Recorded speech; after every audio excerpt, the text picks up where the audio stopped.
Hey, UCLA transfer applications! I'm having a great time in my life right now! What's up? It's the Culture Detective here, investigating your favorite albums. And today I'm going to be doing the top 50 best albums of 2022. Let's go! So without further ado, here are the honorable mentions. First of all, I have to mention, of course, all the way from Hong Kong, which is literally right here, my little airport with 只跟你開玩笑 or Only Joking with You.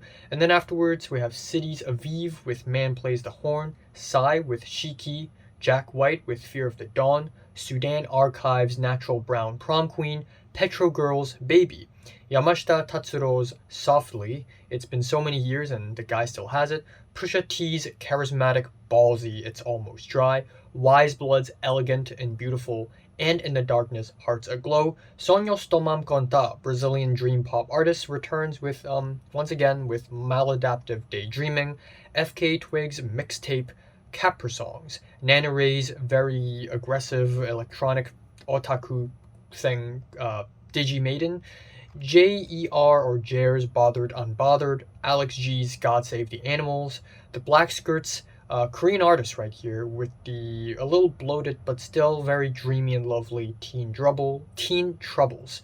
Off with the very crazy and wild conspiracy core free LSD. Quadeca with the amazing I Didn't Mean to Haunt You. If you tell me that this is made by a YouTuber, I wouldn't believe in you, but that's true. All the way from Armenia, Tigran Hamasyan with StandArt. All the way from Germany, OG Keemo with Mann Beißt, Hund, which means man bites dog. And then Horse Lords with the zany math rock album Comradely Objects. The Comet is coming with the groovy jazz fusion album Hyperdimensional Expansion Beam. And then finally we have Meridian Brothers with their collaboration with an imaginary group that is Meridian Brothers and El Grupo Renacimiento. Alright, here is the top 50 of the year. At number 50, we have a Japanese metal band, a true veteran, and that is Boris, with their third installment in their Heavy Rocks trilogy, Heavy Rocks.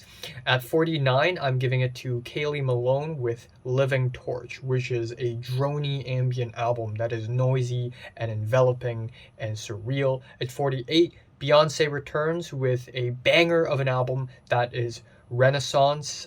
Really awesome to see her going into dance pop territory and actually nailing it. At 47, we have Asian Glow's Stalled Flutes Means, a beautiful, muddy, dense, dreamy, surreal kind of mix of everything, ambient pop, dream pop, rock, shoegazy-ish, post-rock album-ish. At 46, Imperial Triumphant's dystopian metal odyssey with Spirit of Ecstasy. At 45, we have Smino with Love for Rent, a groovy soul album. At 44, it is Imperial Circus Dead Decadence with Morning, blah, blah, blah, blah, blah, blah, blah, blah, blah. The album title is extremely long, but given that the album cover looks like this, you know this shit is good. At 43, I'm giving it to Bird's Eye Batang with Flood Format. This is actually Midair Thief under a different alias. This time he is coming out with an ambient album, and it's dreamy, it's watery, and it's beautiful. And at 42, it is Blade and Echo 2K's Crest. I'm finally beginning to really appreciate Blade's music, especially how euphoric it can be. And at 41, really underrated here, Earl Sweatshirt's Sick. A really solid abstract rap album indeed. At number 40, I'm giving it to another Korean artist. And right here we have My Dream Fever's Rough and Beautiful Place, where we have Paranol under a different alias making ambient music, just like Midair Thief. And yeah, it's really good. They really, or he really portrayed a rough and beautiful place on the album. And then at 39, I'm giving it to the icy, strange Krallis with Crystalline Exhaustion, a metal album that is simultaneously catchy, simultaneously ambitious in how it builds its soundscape. At 37, I'm giving it to Viagra Boys, Cave World, a dirty, gross out post-punk dance punk album where they explore different facets of how broken our society has got to. At 36, I'm giving it to actually 37, I'm giving it to a Hong Kong album. Yes, I think it's the first time in this channel's history where a Hong Kong album has ended up in a top 50 albums list. And this time it is Per Se with the album Character. They really give their all while blending your classic J-rock, indie rock elements with the canto pop. They also managed to conjure up some very interesting lyrical topics where they would explore folk tales and story tales like Little Red Riding Hood and Hansel and Gretel and create concept songs like that. So it's really interesting. Check it out. At 36, it is Conway the Machine with God Don't Make Mistakes. Conway the Machine's flows and rhymes are amazing. I love the production. He also gets really personal and fragile on this album, which is really admirable. 35, it is a band from Japan going Midwest emo, and that is No Buses with Sweet Home. Yes, the band takes a lot of inspiration from Radiohead, that's for sure, but I still really like their music on this album. At 34, I am giving it to Adim the Artist with White Trash Revelry. This is a country album that has a lot of heart. Songwriting wise, it's just kind of fine, but it just has so much heart and the storytelling is really good. At 33, I'm giving it to Utada Hikaru with Bad Mode. Bad Modo. And what can I say? The queen of J-pop herself, one of the most important figures in J-pop history, coming with an album that is updated with the current landscape of music. It's just amazing. I mean, listen to the 12-minute disco ending track on the album. Your mind will be blown. At 32, it is Spiritualized with Everything Was Beautiful. Truly beautiful, dreamy post-rock album. And at 31, I'm giving it to Lupe Fiasco's really well written, really jazzy drill music in Zion. At number 30, I'm giving it to a very kooky, eccentric synth-pop album that is Jockstrap with I Love You, Jennifer B. It's very eccentric. I love the personality. I love the clean, weird production. It's great. 29, it is Foxtails with the very angry and raging and fiery and passionate Fawn with some really amazingly tense guitar riffs. At 28, it is my bros, the Australian, the Aussies, King Gizzard and the Lizard Wizard with Changes. This is my favorite album out of their 4 albums that they released this year, and also I think the only album that's worthy to be on the list.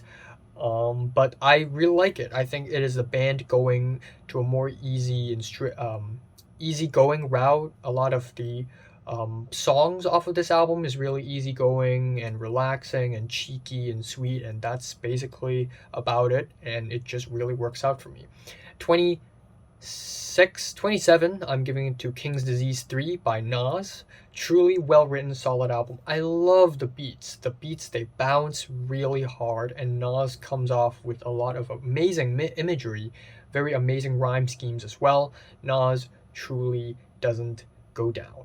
At 26, it is the latest album from Perfume Genius, Ugly Season. This is Perfume Genius going for a more avant-garde route, and this album here is easily his most experimental and surreal album, and I had a hard time enjoying this album at first, but it really grows on you. Alright, here's the top 25. Number 25, I'm giving it to Charlotte Adigéry and Bolis Bouboul with Topical Dancer, where the duo essentially breaks out a set of incredibly groovy, catchy, fun, poppy tracks that take a lot of inspiration from Talking Heads, but all at the same time they also make a lot of very interesting and thoughtful socio-political commentary. On 24, it is Beach House with the ambitious double album Once Twice Melody. That is a double album, but really it's separated into 4 parts, and all 4 have their own little style, and it's just really interesting to see this band going for an even more ambitious direction. Speaking of dream pop, I think a dream pop that shines a little Brighter would be our number 23 spot. Always with Blue Rev. Yeah, Always comes back with another with another set of really well-written tracks. It's dreamy, it's gorgeous, it's jangly, it's poppy, it's awesome. At 22, I'm giving it to Ashenspire with Hostile Architecture, or Hostile Architecture. This Glaswegian noise rock, noise metal band really makes a whole concept album about how destroyed our society is, with the very muddy, dense, disgusting, super industrial and noisy soundscape that they create on this album. Really dirty, and I'm really loving it. And at number 21, truly one of the biggest and most significant releases this year, Kendrick Lamar with Mr. Morale and the Big Steppers. Coming up with a double album, really putting the industry in the ice pack here. This album is starkly different from the rest of Kendrick Lamar albums. If you go into this expecting jazz rap and soul rap, you will be disappointed.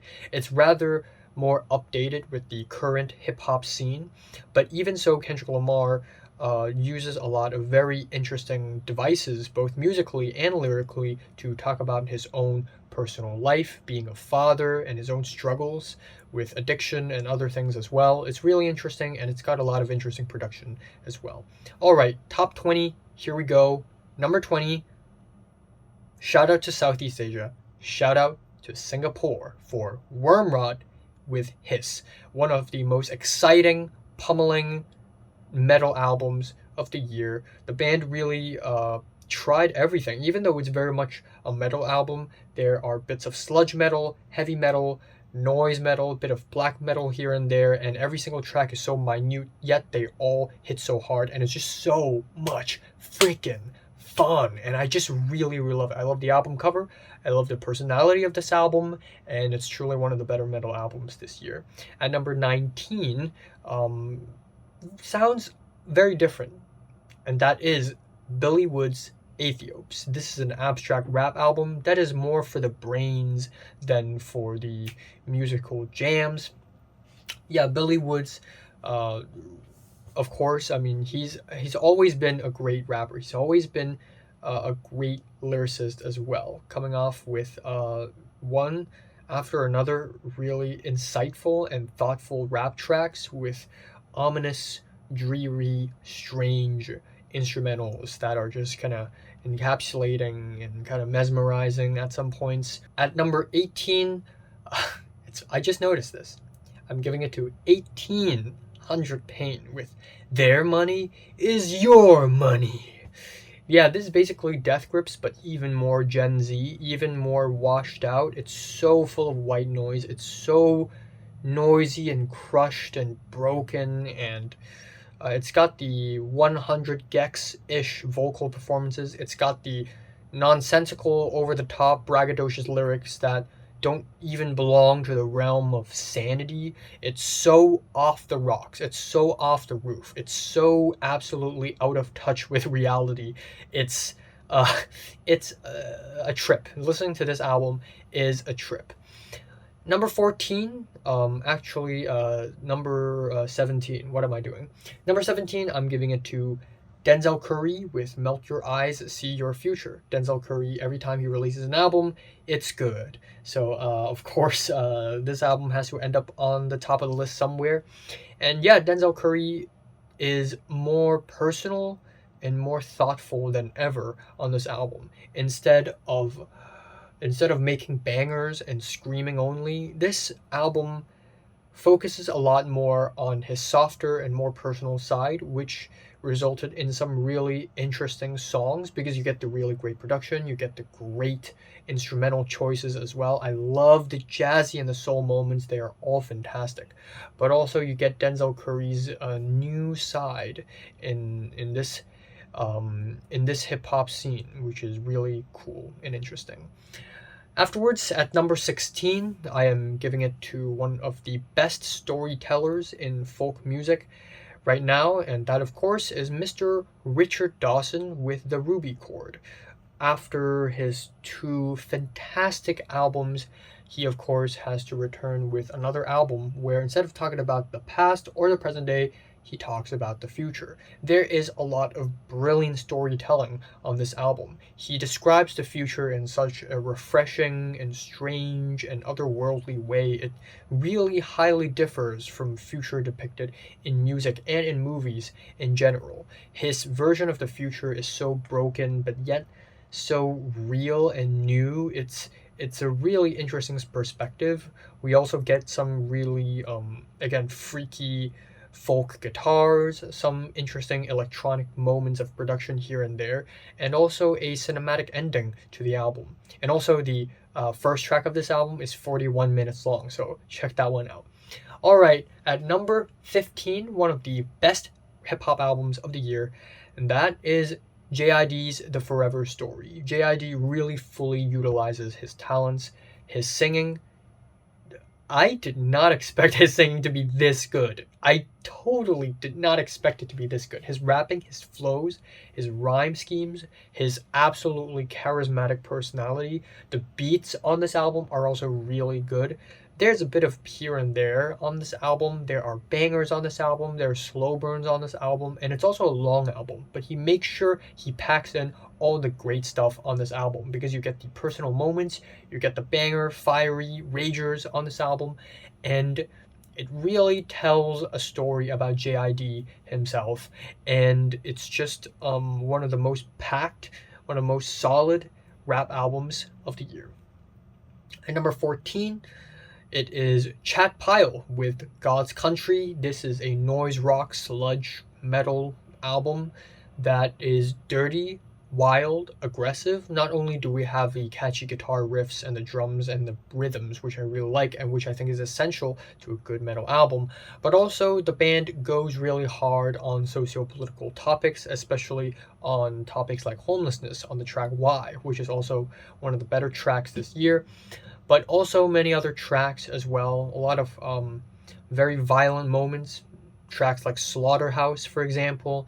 So there we go. If you're looking for a raging monster, God's Country by Chat Pile will do it for you.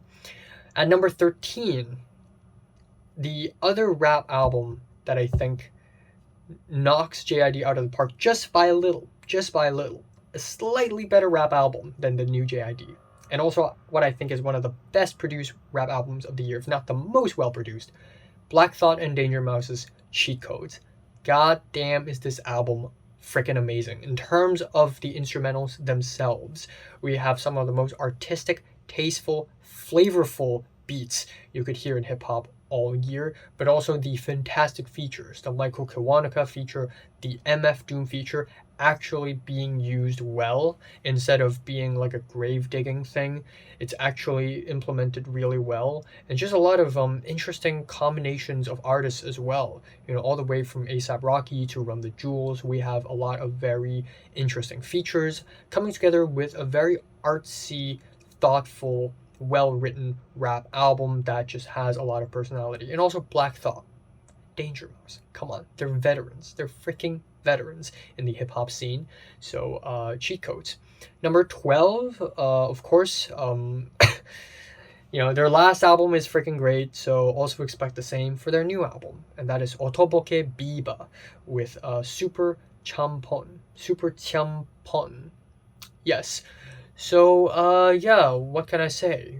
Crazy, noisy, insane, zany, quirky, shouty, screamy metal quartet from Kyoto, Japan is back with a new album, and it's just even wilder, even noisier, even more unhinged than their last album. Some of the tracks on this album are so freaking short, it's only a few seconds long, but that makes this album stand out even harder. The pure aggression and personality they display on this album is enough to bump it up really high, because it's just so freaking wild and it's awesome. I also like how they also fight a lot of stereotypes, like gender stereotypes, and they also poke fun at perverts and whatever on their album.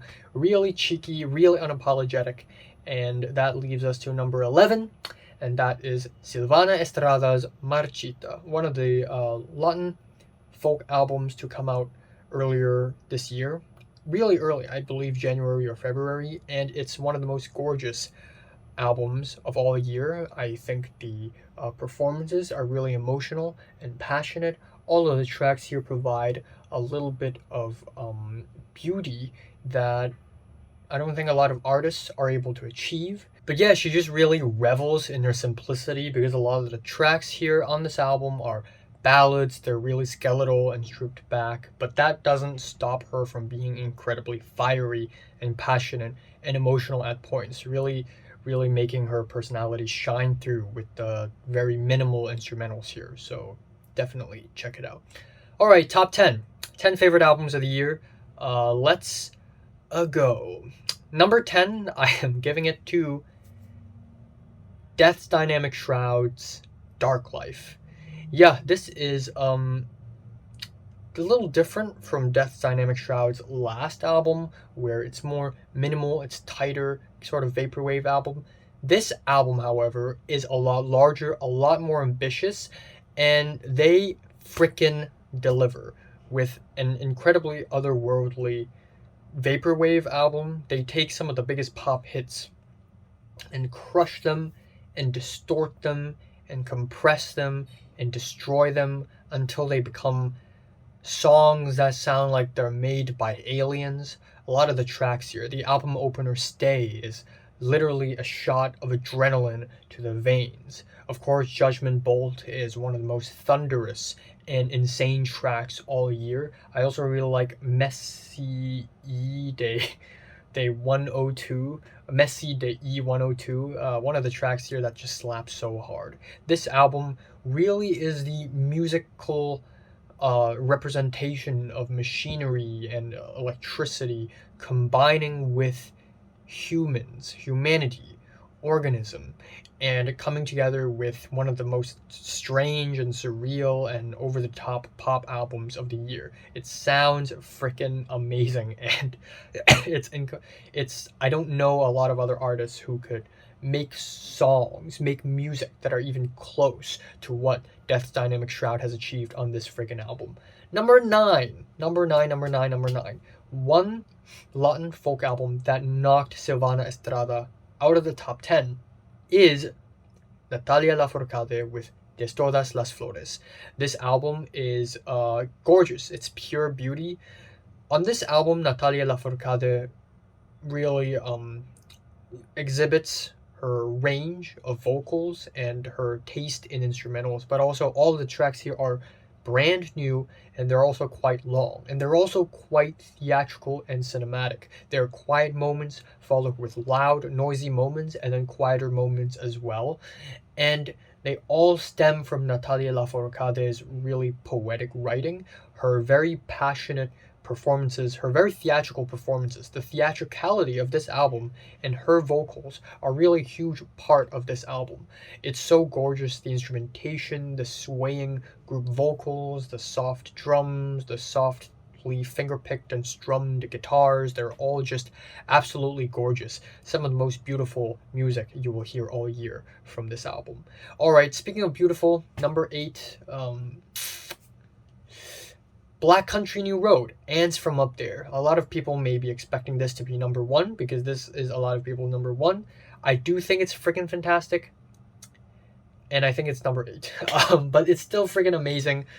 This is the end of a journey for Black Country New Road because this is Isaac Wood's last album, his last appearance for the band until a while later at least.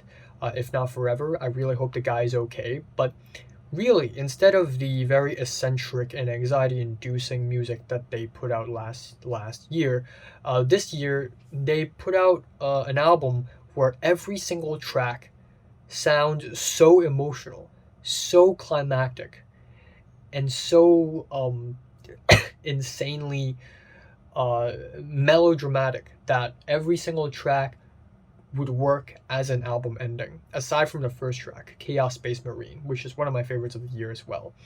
Again, truly beautiful and innovative instrumentations here. They mix saxophones and other woodwinds with their brand of rock music, which makes their music so much more refreshing and interesting. the performances by Isaac Wood is so heartbreaking. Just one heartbreaking, soul-crushing performance after another for 1 hour straight. It takes a lot of energy to listen to this album. You do have to realize that it takes a lot of energy and focus to just go through this album, because it's just so damn emotional, and the stories being told are just so emotional and personal and crushing, and it's a whole different Black Country New Road than the one we're familiar with for the first time. So there's that. Number 7, I think it goes without saying, and it's not a surprise, but it is The Smile with A Life for Attracting Attention. I'm a diehard Radiohead fan. Whatever Radiohead releases, I love it regardless, so it's no surprise that The Smile will end up here. Thom Yorke, my favorite musical artist of all time, full stop. Jonny Greenwood, one of the most talented musical artists of all time, full stop. And Tom Skinner, who is a drummer of Sons of Kemet, come together with The Smile. And essentially what The Smile is it basically takes the rockier parts of Radiohead's discography and also some of the ballads and strip them away from the strangeness and the embellishments and the decorations of a usual Radiohead song, and then turn them into a collection of tracks on an album. And it's got a lot of stuff. It's got a range, actually, this album.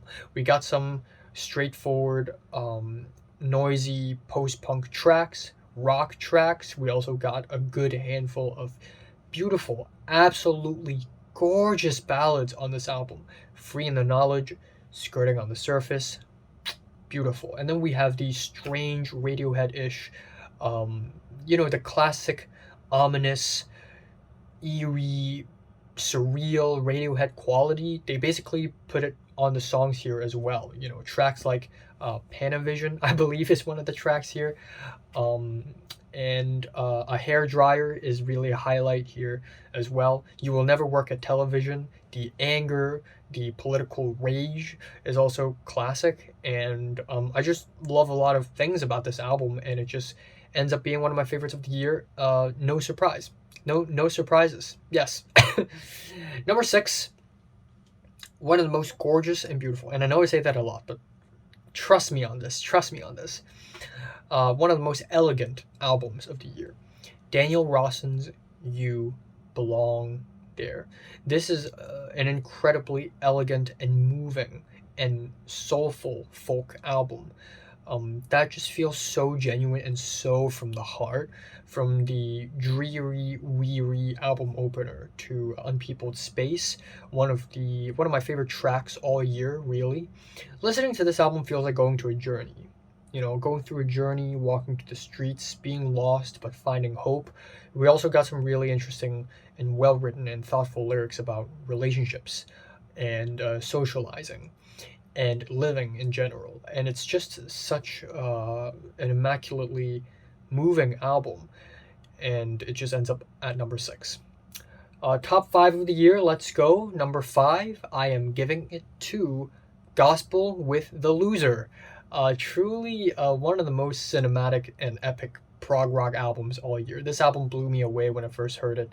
The tracks here are so over the top, and they're so colorful as well. Every single track provides a different feel, a different vibe, but yet they all soar with such ferocity in its climaxes. There are also a lot of very interesting lyrical topics on this album. Particularly, one of the tracks here are written, or at least I feel like it is written in the perspective of a school shooter, which sounds very evil, and it is very evil. The song itself is very evil, but there's a certain epicness to it, certain cinematic quality to it that makes it so special, because it just makes everything more dramatic and epic than it has to be. And it's also a very anxiety-inducing album. So if you're bad at listening to music that makes you nervous, don't listen to this album. But if you're looking for an anxiety-inducing experience, look no further. This thing is gonna fire you up.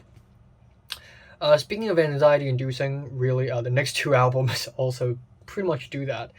I don't know what's with me this year. I either listen to very sweet, catchy, whatever lowbrow pop music, or I listen to shit like this. Because at number 4 we have Soul Glow with Diaspora Problems, or Diaspora Problems. Yeah, this album is pure, unfiltered insanity, unhinged, deranged, in the form of hardcore, like hardcore metal, but also blending with hip hop, which is a very interesting blend, but it just works out. The performances, the screams, they're so full of energy. The instrumentals, they're whack, they're ear piercing, and I just love the aggression of this album. Some of the most intense and pummeling instrumentals all year, but also lyrically, the band really goes over topics like consumerism, mental health, fighting, generational trauma, and the whole album is just a very interesting and thoughtful listen, but also incredibly wild. But speaking of unhinged and raw and insane, we really arrive at number 3, and that is, I think, just a perfect blend between absolute insanity and derangedness, but also a certain calculatedness, and that would be Gilla Band's Most Normal. This album is not going to be everyone's cup of tea, because the song structures to a lot of the tracks here are whack. They're so off, and to some people it's redundant and repetitive, and I would totally get that, but I really, really like it, because this is basically Daughters, but I guess less unhinged, but I still love it nonetheless. We also have a myriad of different tracks on this album that sound very different. Some tracks here are very quiet in a very scary way, in a way you would think, oh my god, if something noisy happens, the whole song is just gonna fucking explode. And then there are moments where it's groovy and it just gets noisier and noisier and noisier. Every single track presents and reveals itself in a very different way, and all of them are noisy and deranged and wild. I also love how deranged the lyrics are as well, really showing the crushed mental state of whatever characters the album is portraying. The album ending, again, lyrically, it goes over interesting topics as well, about consumerism, buying shit clothes, the struggles of a normal daily life, being normal and then wanting to explode, that sort of undercooked cooking rage from within, sort of brewing from within. It's just really wonderfully portrayed on this album. Okay, top 2 of the year, might as well be a tie again, because I love both of these albums very, very, very much. And that, of course, at number 2 is Big Thief's Dragon New War Mountain, I Believe in You. So this is a huge album. This album is nearly 1 hour and 20 minutes long, I believe. There's so many tracks here, and usually when bands put out so many tracks on an album, it's bloated, it's repetitive, and it fails. But somehow Big Thief has pulled off and really made this one of the most epic and ambitious folk experiences all year. There's a myriad of very different tracks. There's a huge range of tracks here. There is lo-fi rock music, bit of soft rock, and then on the other end we have the very quiet, stripped back folk music. But all at the same time, there is a magical quality to the songwriting of the album that really makes it really special, sort of a fantastical twist to the album. Adrian Lenker's vocals are sweet and endearing, and overall it's just really gorgeous and fantastic, and it just really delivers on every single track, and it's just amazing. All right, number one, you know what it is. You know what it is. Black Midi's Hellfire. So Black Midi has gotten number 1 again, and usually I try my best to not do that on this channel. Usually for the number 1 spot on best albums and the number 1 spot on best songs, I try to give it to a different artist every single year, but for some reason I cannot lie to myself. I cannot deceive myself. I cannot force myself. I truly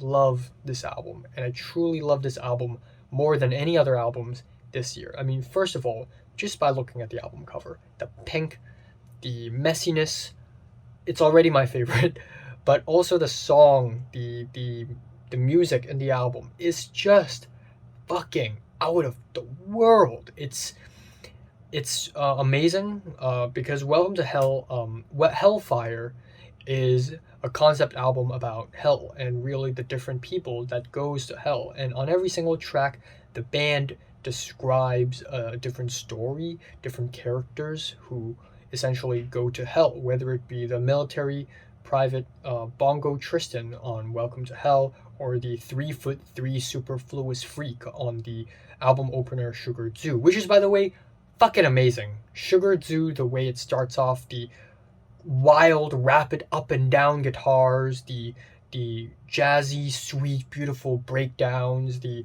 incredibly theatrical performances done by Jordy Griep. Jordy Griep's eccentric performances on this album. Sounds like he's an auctioneer. It's so fast, it's so unhinged, it's so wild, but yet so full of personality. Sometimes the shit he says makes him sound like he came straight out of the movie There Will Be Blood. It's just so full of personality for some reason. It's simultaneously chaotic, simultaneously controlled chaos, which is my favorite kind in terms of everything, in terms of every art form ever. And also, there are slower tracks like Still, which is led by Cameron Picton. That is still very great. It's still sweet. It's still a little unhinged. It's still very dreamy, yet there's a old vintage quality to it, which is really nice. The track Eat Men Eat, I love the Middle Eastern, the Arabic influences. I love it when they incorporate that with jazz rock, with brutal prog. And the second half of the album is just absolute batshit insanity. It's so chaotic, it's so jumpy, it's so all over the place. Yet again, they really embrace this absurdity with so much prose, with so much style. It's unbelievable. And that's basically it for the year. This is the album that I constantly go back to, and it's my favorite album of the year. I think it's the most ambitious, gorgeous, epic, while simultaneously so stylish and so sleek and so well written and so interesting and so fascinating. And yeah, Hellfire, my favorite. So yeah, these are my favorite albums of the year. What are yours? Comments below, let me know. Subscribe if you want more, and thanks for watching. I will also be taking a break tomorrow because I have some very interesting thing to do tomorrow. Incredibly interesting. And then on January 7th, I will do top 10 animes. On the 8th, I'll do worst movies. On the 9th, I will do best movies, and then I'll take a week break or something.